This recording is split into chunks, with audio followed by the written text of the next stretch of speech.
ఉడత ఎన్నిసార్లు ఇసుకల మురుగాలి, ఎన్నిసార్లు దులుపాలి, ఎన్నిసార్లు ఉడత తన శరీరానికి అంటినటువంటి ఇసుకని దులిపితే మాత్రం వంతెన తయారవుతుందా? కానీ ఉడత భక్తి అది. అందుకోసమే ఆ శ్రీరామచంద్రుడు ఉడతను ఆశీర్వదించాడు తన చేత్తోన.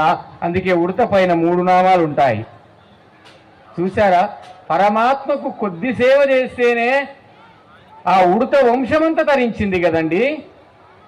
మరి కోతులు రామాన్ని రాస్తే వంతెన తయారవుతుంది. రాముడు అనుకున్నాడు ఒక మాట, నా కోసం కదా కోతులు వంతెన కడుతున్నాయి, నేను కూడా ఒక రాయి వేస్తాను అనుకున్నాడు ఆయన. పాపం ఆ రాయి తీసుకొని వేసేటప్పుడు అనుకున్నాడు, ఈ కోతులన్నీ నా పేరు రాస్తున్నాయి.